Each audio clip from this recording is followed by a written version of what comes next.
How do you want to be introduced? Like title? Your Royal Highness is fine. Well, hello everyone, and welcome to another episode of the Maryland Living Podcast. I'm John Reynolds. I'm here with my co-host Megan Burke and Pete FETTIG, and our very, very special guest, Her Royal Highness, Rachel Oslund, owner of Lodestar Inspection Services. And just to clarify, that's not Lone Star. That is Lode Star Inspection Services. Yes, thank you, John, for clarifying Rachel, that. it is so good to see you. Thanks for having me. I'm so excited to see you. Well, thanks for taking the time out of your busy inspections life to be here with us. Well, thank you. Yeah. Thank you. You guys are hysterical. I love listening to you. So when you invited me to come on, I was like, oh my gosh. Well, thank you so much. That means a lot. Yeah, well, we're happy to have you. And Rachel and I are also we're neighbors. Yeah. We both live in the same Baltimore City neighborhood. Hunting Ridge, which is so cool because I never would have considered moving to the city. Yeah. Right. But John and I have known each other for 20 years, probably. Yeah. I mean, we have. I was thinking about that. I was in real estate. I got out for a minute to return to property management, got back into real estate. I had a buyer. We needed a home inspector. I called my home inspector only to find out that my home inspector had sold his company to you and your dad. Oh, yes. Yeah. And that was 20 some years ago, right? Yeah, that was 2006. Yeah. Wow. Wow. That's so cool. I learned a lot about your business from John and Pete, but I never knew you had it with your dad. Yeah, I actually worked with him for 12 years. Okay. And helped manage it. Didn't Right. know how to run a business to save my life, but I could do the inspections and I could educate people, which Right. was my big thing. Oh, I yeah. homeschooled my kids, and this was like a natural extension, and I had a lot of fun with it. And when he was ready to retire, I kind of decided, well, I guess I'd just take over his business. Right. And it was a franchise, and I love this franchise, and I still refer people to them around the country and around North America. But Sure. but it didn't work for me to be able to take over. So I, terrified, Right. made the decision to find an investor and start my own Wow. home inspection company. Thank you. That's awesome. And Lodestar it's a guiding light or a light Right. that guides you home. So I was like, I can't say guiding light. Like there's way too much drama Right, associated with that. So Right. guiding Soap light opera inspections. or a Exactly. inspection company. And then Young and the Restless will meet you there to do your Children inspections. and- yeah. Yes, it's Absolutely. right next to General Hospital. So anyway, so Lodestar was like the closest I could come. Don't ever live in Maryland and name a company Lodestar. It's Lodestar? No, because people think it's Lone Star. Lone Star, yeah. And it doesn't. It's a challenge. I really should buy the domain Lone Star Inspections or something. Oh. But it is Lodestar. As your logo clearly indicates. Yeah, but no one it's wants to. Lodestar. No one wants logos on the chest, name tags on the chest. It's awkward. It is. I mean, it might as well just. I think it's awkward. I think would they agree. should be. I would agree. So You ventured out on your own Mhm. after leaving the franchise system. How long's that been now? I have been on my own, and my dad. Just to be clear, my dad owned that franchise, and then I managed it. And then when I started my own, it was in September of 2018. So Okay. 6.5 years. Okay. And I called a guy to ask for some advice about starting a business. And he said, oh my gosh, I've been trying to start a home inspection company for 3 years.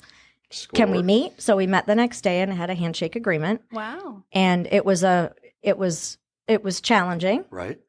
It was challenging, but it all worked out. There was a lawsuit involved. Oh. Yeah, okay. there was a company wasn't happy that I left, Okay. Yeah. and so this was a. Do recall. Mhm. Yeah. That's That's right. Yep. But and it all. I mean, I have no hard feelings. Business is business, and I still refer them. And they're still very reputable. They're a very that reputable franchise system. Yep, Yeah, I absolutely. still refer people to them throughout the state Yeah. and also around North America. And I started this company, and it was very challenging. And here we are. Here we are recording a podcast. So it's been 7 years-ish, I guess. And I'm assuming the dust has kind of settled and the business is moving forward.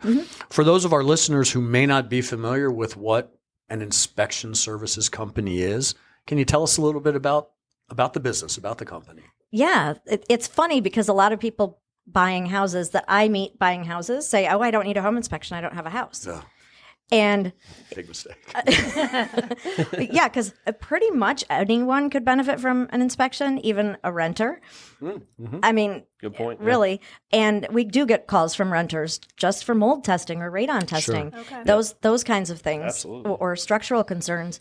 And it's mostly when people are buying a house that they want us to come and inspect. And so what we do is we come in and tell them what's going on with the house, educate them about the house, but not about the pretty stuff, the cosmetic stuff that people are attracted to when they first see the sexy house. stuff, right? Yeah, there's nothing sexy about my job. Home inspector yoga is done in khakis and Teflon suit. You know what I mean? Like climbing through crawl spaces and attics and yeah. And it's we're looking to find the things that are going on with the house so that buyers can make an educated decision about the house. You've said the word educate and education a couple of times, and that's how we kind of frame it when we're Absolutely. consulting with our buyers about a home inspection. It's your day to learn everything about Yeah. your house. Yeah, and there seems to be this lack of guidance out there in the market that the purpose of a home inspection is to find everything wrong with the home and then kind of gouge the seller Right, to repair yeah. those Yep. things. And for us, and I honestly, I may have gotten that mindset from you that it's really like a day in school. Yeah. To learn to be at the side of the inspector, to go through the home and learn about how your new home works. All the systems, Yeah. what it entails. Yeah, and you're spot on. Well, it's interesting too because, you were the person who introduced me to our neighborhood where we live, and you were my realtor when I bought the house, which was neat. Cheers to you.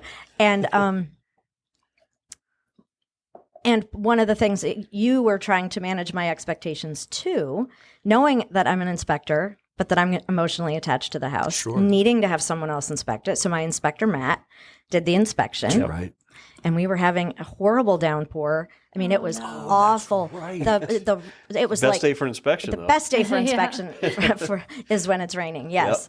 And so, but there was water leaking through the roof. There was water coming into both crawl spaces. Oh no. And so this was fantastic because we wouldn't have known that. Absolutely.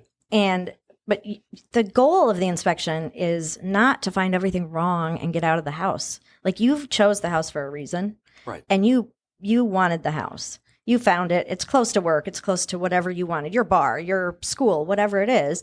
So you want to be able to be in that house. Don't let a home inspection like mess up your plan, because let your commitment guide you. And I think you kept telling me that. My dad was telling me that when I was buying that house in 2014 was just stay focused on the commitment, Rachel, because it can get stressful thinking about the things that need to be done. Yeah. But Correct. And it's not to discount those defects that truly will exist in a home you're buying. And if not today, maybe tomorrow. Right. But it's to be mindful of them and just kind of keep those things in perspective. exactly. Right? You summed that up so well. Well, I'm a trained professional, and I do a podcast. I don't know if you're familiar. Oh my gosh. I was just going to suggest you should do that. That's it. You've always been full of great ideas. Yeah, full of them. Just a day late and a dollar short. It's interesting, Pete, what you said about the defects being, here now or tomorrow. Right. There really are only two types of houses. Yeah. Ones that have problems Ones that are going to have problems. and ones that are going to have problems. Just like a Exactly. basement. Yeah. There's a dry basement or a soon-to-be wet basement. Exactly. Pretty much. Yeah. And you just have to be prepared. And I think, so what I do is I try and educate people through the different grant programs and other wealth leveraging classes that are available. That's great. With the home buyer seminars and stuff, so That is that great. people Yeah. get that.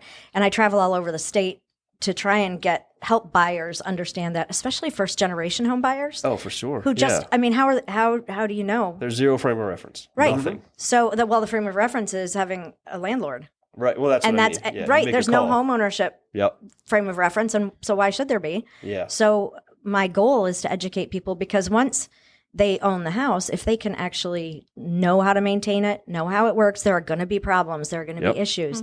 But if they know about that and are ready to identify those, take care of them, that kind of thing, then when they go to sell, there really will be equity. Right. And it'll be easier to sell. Definitely.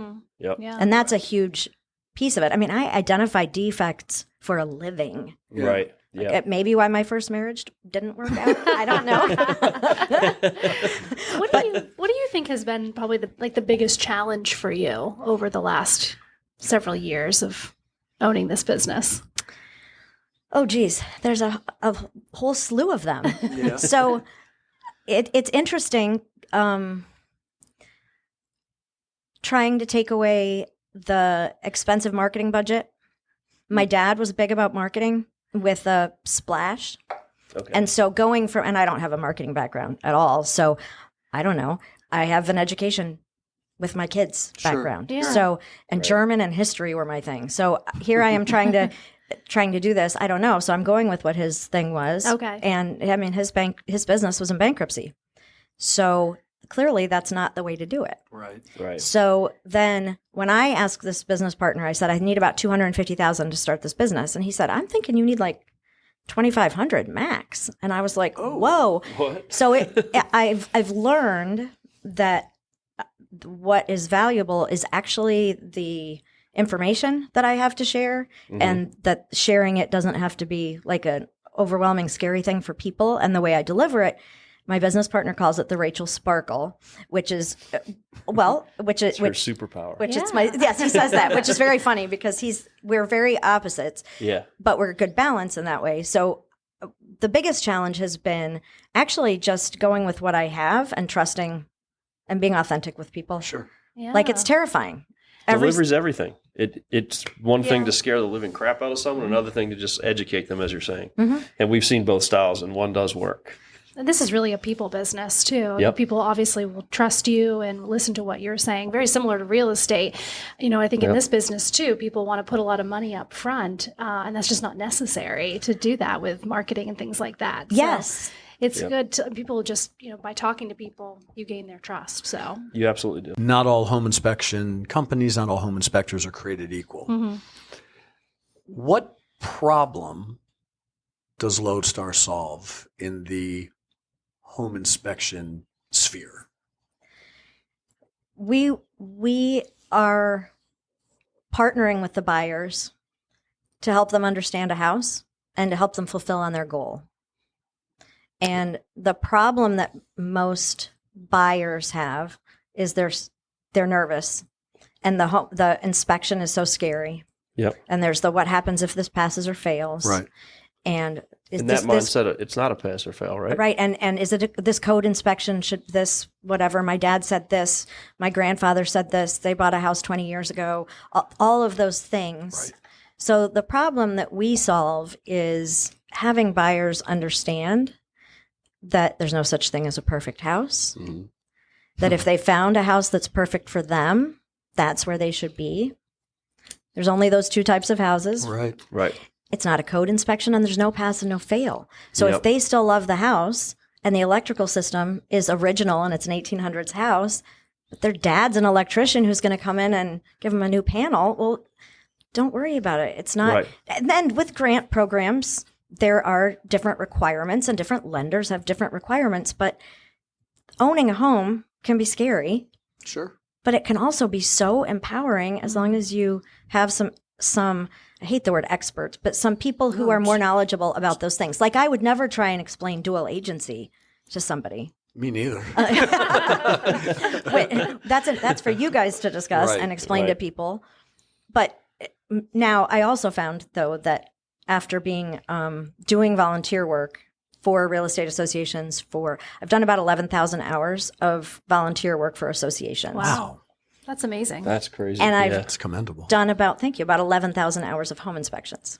Wow. That's putting it out Just the there. fact Wow. that you've volunteered to spend 11,000 hours with realtors, that says quite a lot about She's you. a saint. Yes, Well, absolutely. if you consider There's though, that guiding light. there's the guiding light. Thank you.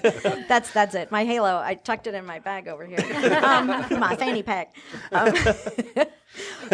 But all in service of how do we build democracy in housing? How do people end up being able to grow generational wealth through home ownership? How do we do that? And the only way, the best way, is really going through agents, learning what they need, what you are dealing with, so that I can better serve the clients and have them be able to buy within the system that already exists and also expand it. I've known you for a long time, and I've known that you're a good person and a good-hearted person and a good business person. But the fact that you have taken inspection services and approached it with such an altruistic mindset, I've never heard that before. And I would never have expected to hear that from a home inspector. So, I mean, kudos to you, Rachel. That's, Thank you. No, thank you. Oh. It's a breath of fresh air. It's refreshing, I think. Well, thank you. Yeah. I've been a part of the National Association of Real Estate Brokers, which is NAREB, which is the Black Real Estate Association. And this organization was created because Black agents couldn't buy or sell real estate because they weren't members of a national organization. Right. Similar to Women's Council got started because women couldn't do it. Sure. Right. I've been involved with them since about 2008. And this year, they asked me to be the vice president of the Baltimore chapter, which has been around for 47 years. Wow. And I was just honored. And it's so much about how can we create systems for people that work? How can we get people educated? And so it's an exciting thing. And it's awesome. And it really is. Thank you. Yeah. And then Governor Moore appointed me to be a commissioner for the Inspector Commission. Really? Mm-hmm. Sweet. Congratulations. Thank you. I had my Senate confirmation hearings and everything last year. And yeah. That's amazing. Wow. Good for you. Thank you. So you truly are Her Royal Highness. I really want to come up with something else, but that was so funny with Rachel. How about, there goes Rachel. I hope her dogs don't bark at me. That's what happens in our neighborhood. I feel like there's a lot of people that try to start businesses or that want to start a business. What advice would you give to them? Don't fake it. They say fake it till you make it. And I think you have to fake it in your own mind to get yourself past the imposter syndrome to walk out your door or make that phone call. Yeah. Because holy smokes. I mean, just a lot of this, the vulnerability that you three create by having a podcast and just talking, that's a huge step. And that's an entire world of creativity that you're putting out there. And then if you're starting a business, you've got to be able to be creative and you've got to be able to trust yourself. You know deep down that there's something about you that isn't being fulfilled and there's more you have to offer the world. And if you can actually convey that while connecting with people, that will be your magic. It really is the being able to talk to people and connect. Because if you fake it in your mind a little bit to get yourself going. But it was really when I became authentic about my fears, my stresses, I don't know what to do next. I'm scared. Right. I don't, and having Neil as my coach, all of those things, and just acknowledging that with people I work with, and then being myself about my human rights concerns, my civil rights concerns, volunteering in different organizations, those kinds of things. That's what lit me up, and that's what people were attracted to, I think. Yeah. Do you wanna go into the city? Do you wanna catch a ride down